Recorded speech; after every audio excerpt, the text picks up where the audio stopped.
Hello, welcome to VJ King Thought. எல்லாரும் எப்படி இருக்கீங்க? இந்த வீடியோவில் எதை பற்றி பேச போகிறேன் அப்படின்னு பார்த்தீங்கன்னா, ஜிம்முக்கு போனால் ஹார்ட் ப்ராப்ளம் வருமா வராதா, இந்த ஒரு டாப்பிக்கில் தான் நான் இந்த வீடியோவில் உங்கள்கிட்ட ஷேர் பண்ண போகிறேன். இப்போ ஜிம்முக்கு போகிறவங்க நிறைய பேர் நம்ம வீடியோ பார்க்குறீங்க, ஜிம்முக்கு போகாதவங்களும் பார்க்குறீங்க. ஒரு 50% மென்னும் அதே மாதிரி 50% விமன்ஸுமே பார்க்குறீங்க.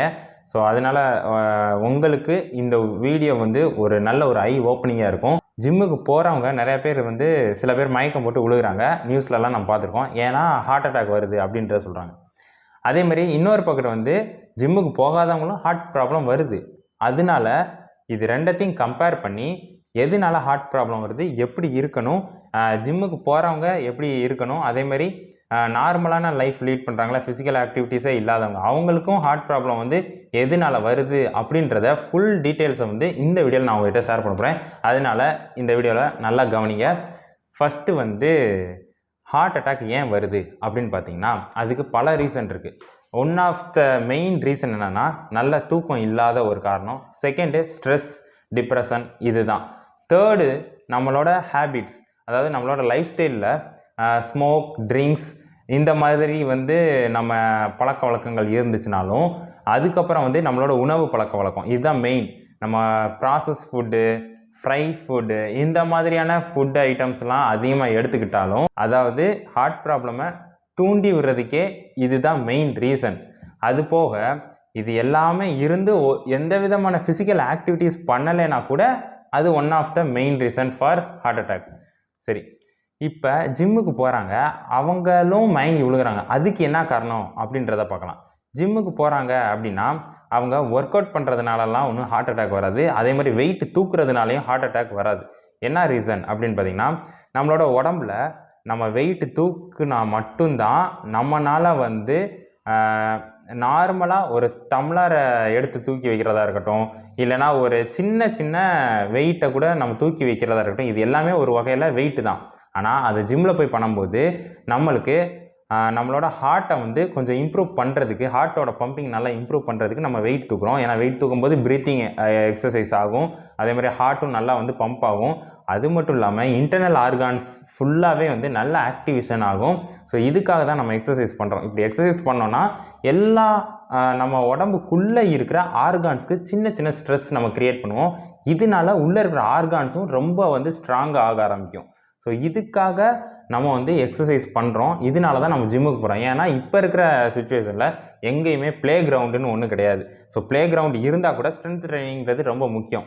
அதனால ஸ்ட்ரென்த் ட்ரைனிங் பண்ணுறதுனாலலாம் ஹார்ட் அட்டாக் வராது. பட் எதனால வருது அப்படின்னா, இப்போ எல்லாருக்குமே ஒரே மாதிரியான லைஃப் ஸ்டைல் கிடையாது. ஏன்னா சில பேர் நைட் டியூட்டி பார்ப்பாங்க, சில பேர் வந்து பகலில் ஒரு ஹாஃப் டே அந்த மாதிரி வேலையை பிரித்து பார்ப்பாங்க. வேறு வேறு வேலையில் ஒரே நேரத்தில் வந்து ரெண்டு விதமான வேலைகள்லாம் பார்ப்பாங்க. இந்த மாதிரி ஒவ்வொருத்தவங்களுக்கும் ஒவ்வொரு விதமான லைஃப் ஸ்டைல் இருக்குது, ஒவ்வொரு விதமான ஹேபிட்ஸ் இருக்குது. ஸோ இது எல்லாத்தையுமே பொறுத்து தான் அந்த ஹார்ட் அட்டாக் அப்படின்ற ஒரு விஷயமே நடக்கும். ஸோ ஹார்ட் அட்டாக்குன்றது வந்து எல்லாத்துக்குமேலாம் வராது. ப்ராப்பரான உணவு முறை வந்து இல்லாமல் இருக்கிறது. நம்ம வெளியில் கடையில் வாங்கி சாப்பிட்ற food, packet food, process food, இப்போ இருக்கிறதெல்லாம் பார்த்திங்கன்னா 1 மினிட்லேயே வந்து நூடுல்ஸு பேக்கெட்டில் இருந்து எடுத்து சாப்பிட்ற மாதிரி, இந்த மாதிரிலாம் வந்து நம்ம நிறையா சாப்பிட்டுட்ருக்கோம். ஸோ இந்த மாதிரிலாம் சாப்பிட்டாலும் இந்த ஹார்ட் ப்ராப்ளம்ன்றது வரும். ஸோ அதனால் முதல்ல வந்து நம்ம இந்த ஜங்க் ஃபுட்டிலேருந்து ஃபுட்டை வந்து சரி பண்ணோம் அப்படின்னா மெயினாக ஹார்ட் ப்ராப்ளம்லேருந்து தப்பிச்சிடலாம். செகண்ட் வந்து இந்த ஸ்மோக்கு, ட்ரிங்க்ஸு இந்த மாதிரி ஆல்கஹால் அடிக்ஷன் இந்த மாதிரி எதாக இருந்தாலுமே அதுவும் ஹார்ட்டுக்கு ஒன் ஆஃப் த ரிஸ்க்கான ஒரு விஷயம் தான். நான் டயட்டை சரியாக ஃபாலோ பண்ண மாட்டேன், நான் எல்லாமே சாப்பிடுவேன், அதே மாதிரி எக்ஸசைஸும் பண்ணுவேன் அப்படின்னாலும் ரிஸ்க்கு தான். அதே மாதிரி ஒரு ஸ்டடீஸ் என்ன சொல்லுது அப்படின்னு பார்த்தீங்கன்னா, எக்ஸசைஸ் பண்ணிவிட்டு ஜிம்மில் வந்து ஹார்ட் அட்டாக்குன்னு சொல்லிட்டு எல்லோரும் மயங்கி விழுகிறாங்களே, அதை கம்பேர் பண்ணும்போது நார்மல் மக்களுக்கு ஹார்ட் அட்டாக் வரதில்ல, ஜிம்முக்கு போகாமல் இருக்காங்களே, இதோட பர்சன்டேஜ் தான் ரொம்ப அதிகம்ன்றதை சொல்ல வராங்க. ஏன்னா ஜிம்மில் நம்ம வந்து நியூஸ்லலாம் பார்க்குறோம், ஜிம்மில் வந்து மயங்கி விழுகுறாங்க, ஹார்ட் அட்டாக் வருது அப்படின்னு சொல்கிறாங்க. இதை ஏன் வந்து நம்ம பெருசாக பார்க்குறோம் அப்படின்னு பார்த்தீங்கன்னா, ஜிம்முக்கு போகிறவங்க எல்லாருமே நான் வந்து கட்டுக்கோப்பாக ஃபிசிக்கை ஃபிட்டாக வச்சுக்கணும் இப்படி நினைக்கிற எல்லாருமே ஜிம்முக்கு போகிறாங்க. ஆனால் அப்படி ஜிம்முக்கு போகிறவங்க எல்லாருமே ஆரோக்கியமாக இருக்கணுன்றதுக்காக போகிறாங்க. அப்போ அங்கே ஏன் ஹார்ட் அட்டாக் வருது அப்படின்ற ஒரு நோக்கத்தில் நம்ம பார்க்குறதுனால தான் நம்மளுக்கு வந்து ஜிம்முக்கு போனாலே ஹார்ட் அட்டாக் வந்துடும் போல் அப்படின்றத நம்ம நினச்சிக்கிறோம். ஏன்னா நம்ம மைண்டு வந்து எப்படி ப்ரிப்பேர் பண்ணியிருக்குன்னா, ஏதோ ஒரு பெரிய வெயிட்டை தூக்குறாங்க, இதனால ஹார்ட் ப்ராப்ளம் வந்துடும் அப்படின்ற மாதிரி வந்து நம்ம மைண்டு செட் ஆகிருக்கு. ஆக்சுவலி அப்படி ஒரு விஷயமே கிடையாது. ஜிம்முக்கு போகிறதுனாலலாம் எந்த ஒரு விஷயம் நடக்காது. ஜிம்முக்கு போனால் உங்களோட ஹார்ட் நல்லா வந்து ஸ்ட்ராங் ஆகும். இப்போ நம்ம 2018 ஒரு ஸ்டடீஸில் வந்து 12% இருந்தது, ஹார்ட் அட்டாக் வந்து 12% அளவுக்கு இருந்திருக்கு. பட் இப்போ வந்து 35% அளவுக்கு வந்து இன்க்ரீஸ் ஆகிருக்குன்னு சொல்லப்படுது. எல்லாமே நம்மளோட உணவு பழக்கத்தினால தான். செகண்டு ட்ரிங்க்ஸு, ஆல்கஹால், ஸ்மோக்கு, இது எல்லாமே இது 2 தான் மேஜர்.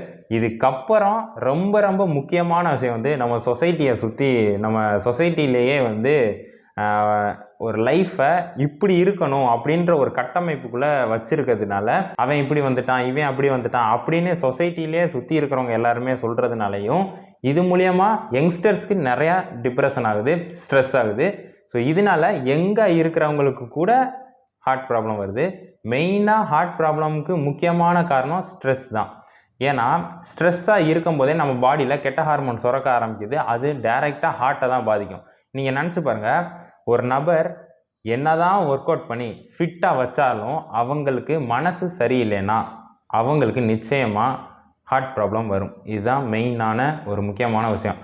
ஏன்னா எனக்கு தெரிஞ்ச சில பேரில் கூட ஒரு நபர் வந்து நல்லாவே வந்து யோகா இந்த மாதிரிலாம் பண்ணிகிட்டு இருந்திருக்காங்க. அவங்களுக்கு கூட ஹார்ட் ப்ராப்ளம் வந்திருக்கு. என்ன காரணம் அப்படின்னு கேட்டால், அவங்களோட பர்சனல் லைஃப்பில் வந்து சில விஷயங்கள் சொன்னாங்க. ஸோ அந்த ஒரு விஷயத்தினாலே ஹார்ட் ப்ராப்ளம் வருது. இதை பற்றி சில டாக்டர்ஸ்கிட்ட கேட்கும்போது டாக்டர் என்ன சொன்னாங்கன்னா, மெயினாக ஹார்ட் ப்ராப்ளம் எதனால் வருதுன்னா ஸ்ட்ரெஸ், டிப்ரெஷனால தான் ஃபஸ்ட்டு வரும். ஏன்னா மனசை அது டைரெக்டாக பாதிக்கிறதுனால ஹார்ட்டுக்கும் மனசுக்குமே நிறையா விதமான சம்மந்தங்கள் நம்மளுக்கு இருக்குது. ஸோ அதனால் ஒரு ஹியூமனை அவனை ஈஸியாக நொறுங்கடிக்கணுன்னா கூட அவனை மனசை பாதிக்க வச்சாலே அவனோட பாதி ஆரோக்கியம் வந்து கெட்டுரும் அப்படின்றத சொல்கிறாங்க. ஸோ மெயின் ரீசன் உங்களோட மனசை நீங்கள் நல்லா ஸ்ட்ராங்காக வைங்க. செகண்டு உங்களோட உடம்பை ஸ்ட்ராங்காக வைங்க. இது ரெண்டும் இருந்தாலே அழகாக வந்து நல்ல ஹேபிட்ஸ் ஃபார்ம் ஆக ஆரம்பிக்கும். அதுக்கப்புறம் நீங்கள் ஆட்டோமேட்டிக்காகவே டயட்டை சூப்பராக ஃபாலோ பண்ணுவீங்க. ஜிம்முக்கு போகிறவங்க எல்லாருமே ஆரோக்கியமாக தான் இருப்பாங்க. பட் இந்த மாதிரியான நியூஸ் எல்லாமே வந்து ரொம்ப கம்மி தான். செகண்டு, நார்மலாக ஜஸ்ட்டு வேலைக்கு போகிறோம், வீட்டுக்கு வரோம், எந்த விதமான ஃபிசிக்கல் ஆக்டிவிட்டீஸும் இல்லை அப்படின்றவங்களுக்கு தான் அதிகமான வந்து ஹார்ட் அட்டாக் ப்ராப்ளம் வந்து அதிகமாக இருக்குதுன்றத ஸ்டடீஸ் சொல்லுது. மெயினாக எல்லாருமே வந்து எக்ஸசைஸ் பண்ணுங்கள், ஆரோக்கியமாக இருங்க. செகண்ட் வந்து இந்த ஹார்ட் ப்ராப்ளம் பற்றி இன்னும் கொஞ்சம் பார்த்தோன்னா, பாடி பில்டர்ஸ், அதாவது ஸ்டெராய்டு எடுக்கிறாங்களே, ஸ்டெராய்டு எடுக்கும்போது அதை அதிகமாக ஸ்டெராய்டு எடுத்து பழகுனவங்களுக்கும் ஹார்ட் அட்டாக் வர்றதுக்கு வாய்ப்புகள் இருக்குது. ஏன்னா ஸ்டெராய்டு அப்படின்றது வந்து ஒரு ஆர்டிஃபிஷியல் ஹார்மோன் தான். ஸோ அதனால ப்ராப்பராக வந்து அணுகாமல் ஸ்டெராய்டு எடுக்கிறவங்களுக்கும் இந்த மாதிரியான ரிஸ்க்கு அதிகமாக இருக்குது. ஸோ அதனால் இந்த ஹார்ட் அட்டாக் வர்றதுக்கு மெயின் ரீசன் சரியான உணவு முறை இல்லாமல் இருக்கிறது. 2, சிகரெட்டு, ஸ்மோக், இந்த மாதிரியான பழக்க வழக்கம் இருக்கிறது. ஸோ 3வது ஸ்ட்ரெஸ், டிப்ரெஷன். 4வது சரியான தூக்கம் இல்லாமல் இருக்கிறது. நீங்கள் நல்லா தூங்குனீங்கனாலே மோஸ்ட்லி எல்லா ப்ராப்ளமும் சால்வ் ஆயிரும். அது போக ஒரு சின்ன போனஸ் டிப்ஸ் உங்ககிட்ட ஒன்று சொல்கிறேன்.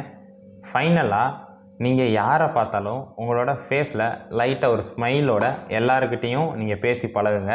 ஏன்னா நீங்கள் எந்த அளவுக்கு ஹாப்பியாக, நீங்கள் சும்மா வந்து ஸ்மைல் பண்ணுறதுக்கு நடித்தாலே போதும், ஆட்டோமேட்டிக்காக உங்கள் பிரெயினுக்கு நம்ம சிரிக்கிறோம் அப்படின்றத ஒரு சின்ன ஒரு ஹாப்பினஸ் ஹார்மோனை சுரந்து நம்ம பாடியில் ஒரு நல்ல ஒரு விஷயத்தை வந்து உருவாக்கும். இதனாலேயே ரொம்ப நாள் நல்லா வாழ்வாங்க. ஸோ அதனால் நீங்கள் ஆரோக்கியமாக இருக்கிறதுக்கு நல்லா எக்ஸசைஸ் பண்ணுங்கள், ஹெல்த்தை நல்லா பார்த்துக்கோங்க. அதே மாதிரி கேரக்டரை லைட்டாக கொஞ்சம் ஸ்மைல் பண்ணி எல்லாருக்கிட்டையும் பேசி பழகுங்க. ஸோ உங்களுக்கு இந்த வீடியோ மூலியமாக ஹார்ட் ப்ராப்ளம் எதனால் வருது அப்படின்றத உங்களுக்கு வந்து தெரிஞ்சிருக்கும்னு நினைக்கிறேன்.